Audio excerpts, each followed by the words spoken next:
Claw Hunter follows in the footsteps of titles such as Uncharted, Tomb Raider, or The Dig. It's an action-adventure game with a focus on a thrilling main storyline which takes place in 17th century on a Pacific island where Cretaceous life has been perfectly preserved.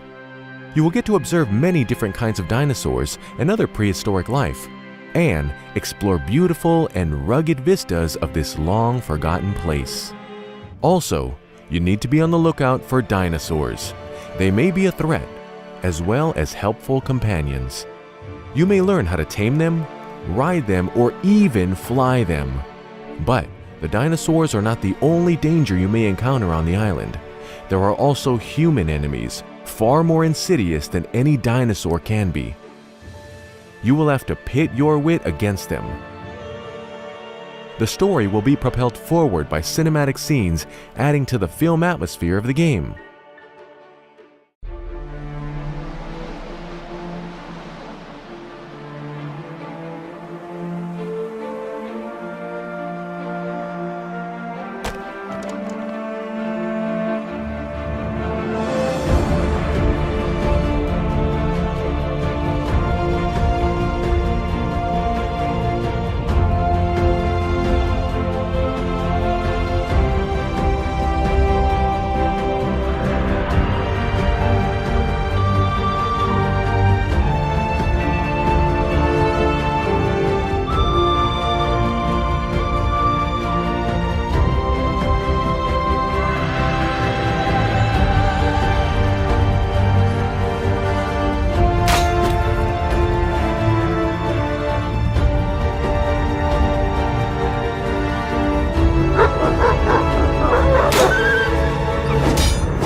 I'm the marketing director on Last Year.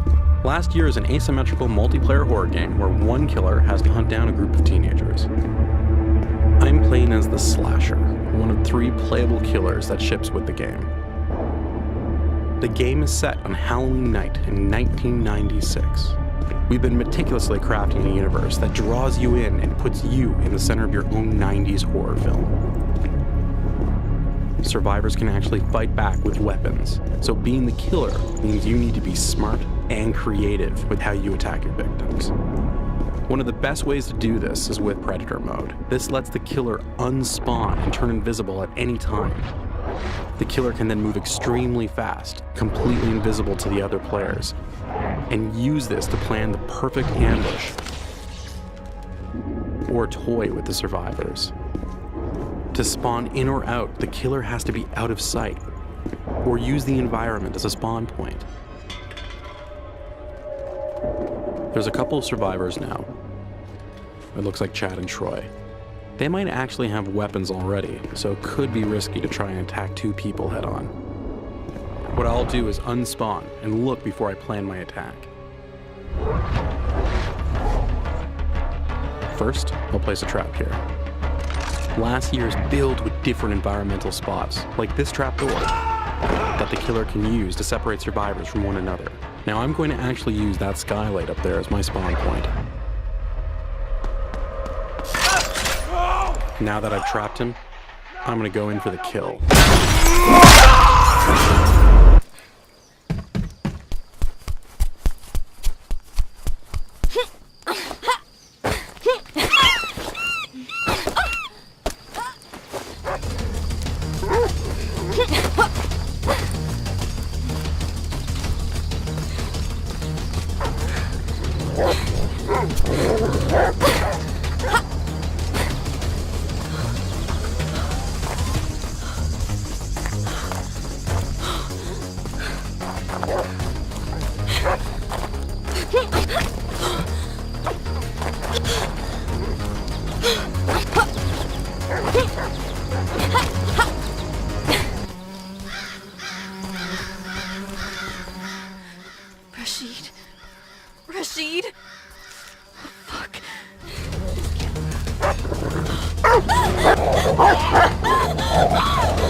The combat skill can be effectively used against other players, NPCs, and it can be used against animals too.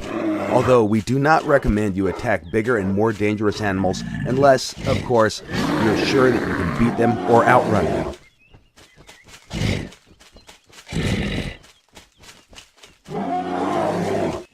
During the combat and the physical condition of his character. Now that you know the basics, let's take a look at how the combat system works in other modern survival games.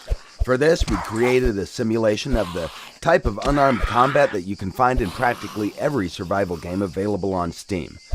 From what you can see here, the character is constrained at the hip, but you can tilt their upper body and throw random punches toward your opponent. the camera is locked behind the character, it doesn't provide the player with a good overview of the situation.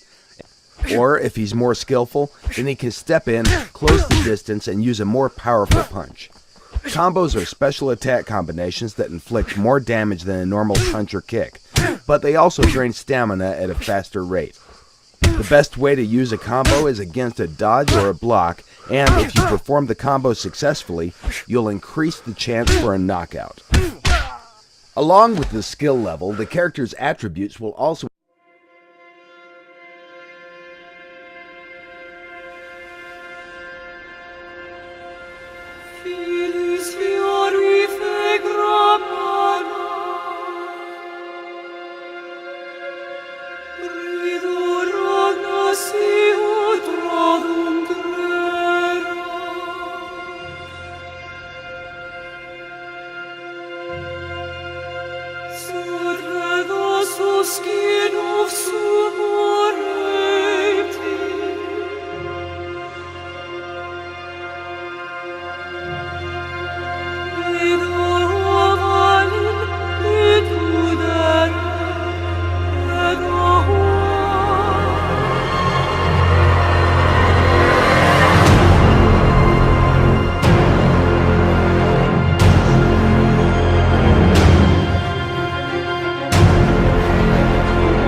and humans have almost eradicated your kind entirely.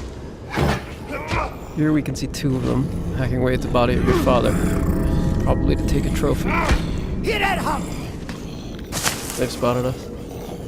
We need to get away. And while a child, you can easily be killed, even by the weakest humans.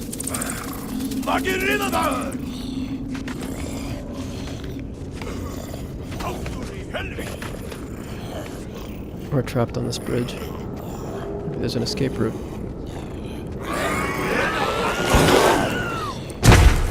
Okay, I think we're safe. As you move around the caves and tunnels that these creatures inhabit, you'll see what humans have done to your kind over the years. Sneak to safety.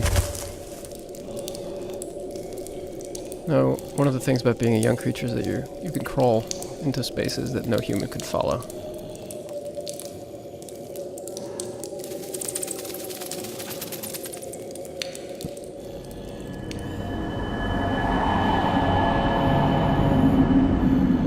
Now this huge cave, with the mysterious tree, is one of the last few places of refuge in the world for creatures like you.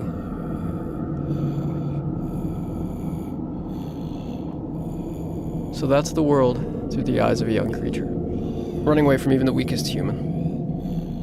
Now we're going to go forward in time and see the world through the eyes of a larger, more powerful adolescent creature, and see what they're capable of doing.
Each creature in the world of wild has special skills and abilities that will help you survive in this harsh environment.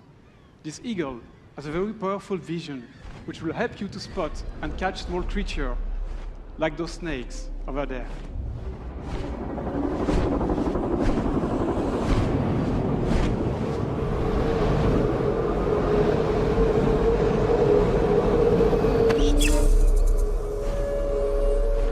Each type of environment provides specific resources and animals that will evolve depending.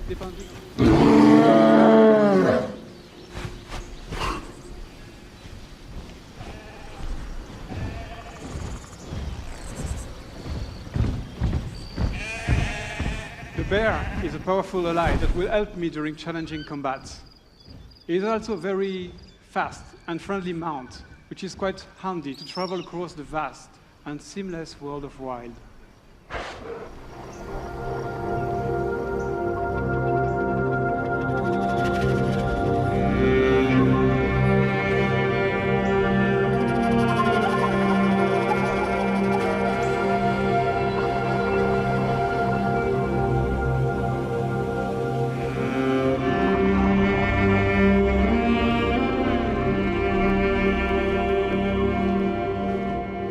We finally reached the sacred location, where I will be able to summon the snake divinity in order to save the poison member of my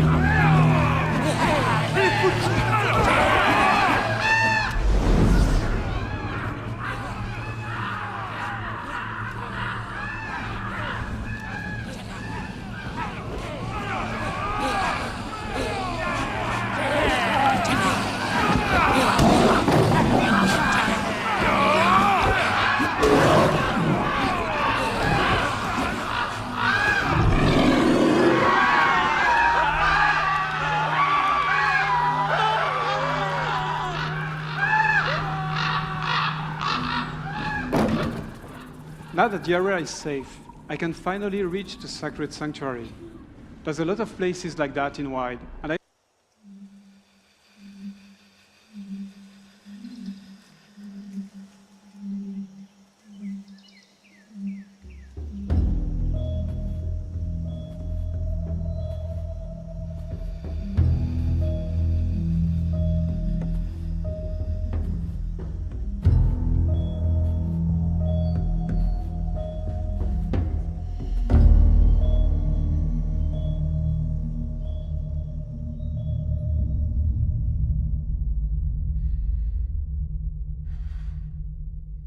on this earth forevermore. Said I walk beside the still waters and they restore my soul. But I can't walk on the path of the right because I'm wrong. No, I can't walk on the path of the right,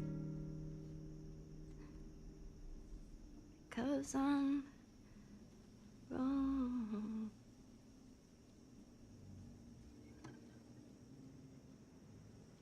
What are you doing, kiddo? You really gonna go through with this?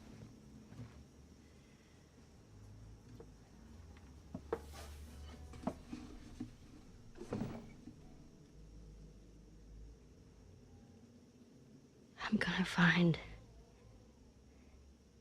and I'm gonna kill every last one of them.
твою, а ну иди сюда, говно!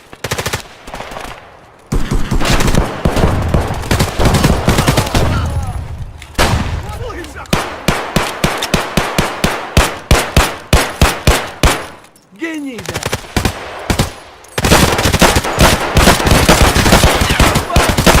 Опы! Слышь, охуеть, вообще круто! Я, блядь, буду после Пацаны, я заряжаю!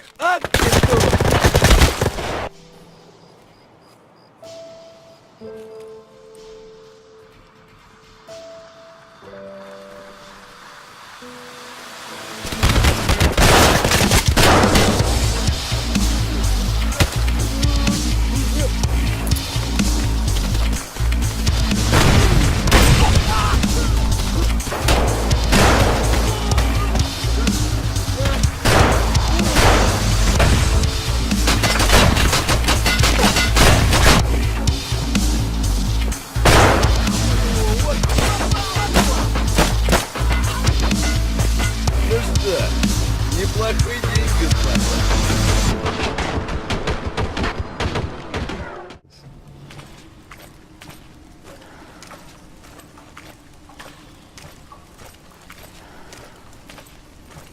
And one of these has been to rely on 3D spatial sound.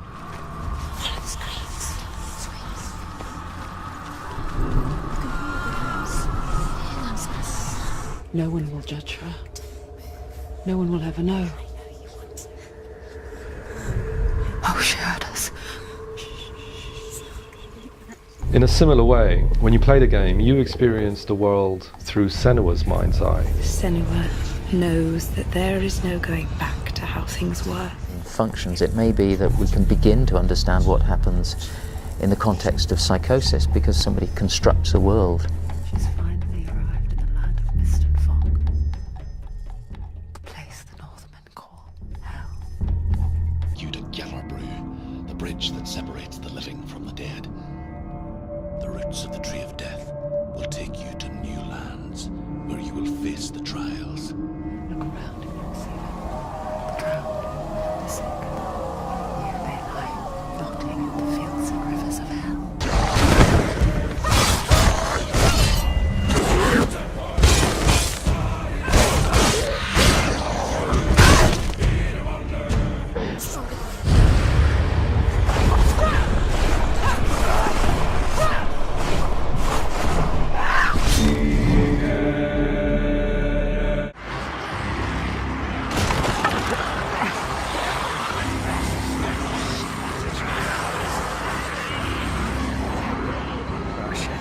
Oh shit!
And only do the things you do.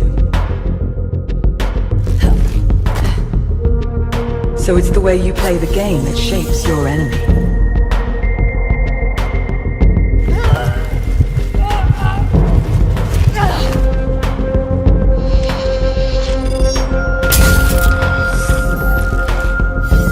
Every inch interaction, every movement, has consequence.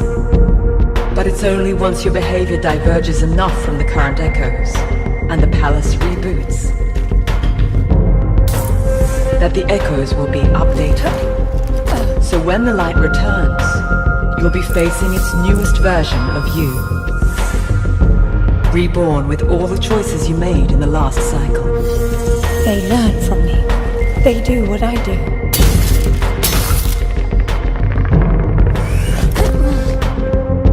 The palace watches everything you do in the light. But in the darkness, as it reboots, it is blind, and you are free to act without consequence.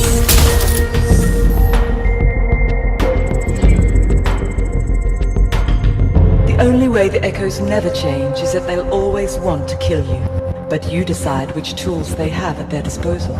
If you cease to do something, so will they after the next blackout. Always stay a step ahead of the echoes, and keep a cool head if you want to survive the palace.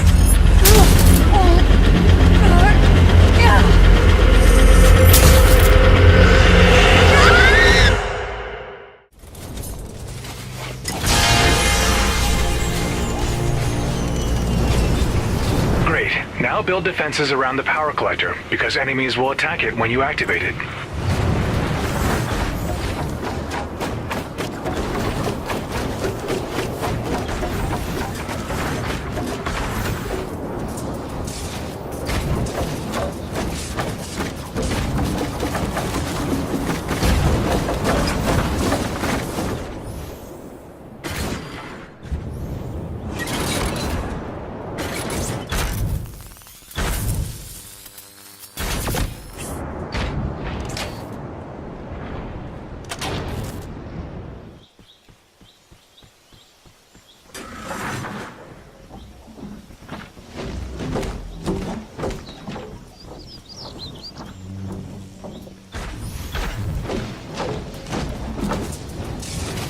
Atlas activated.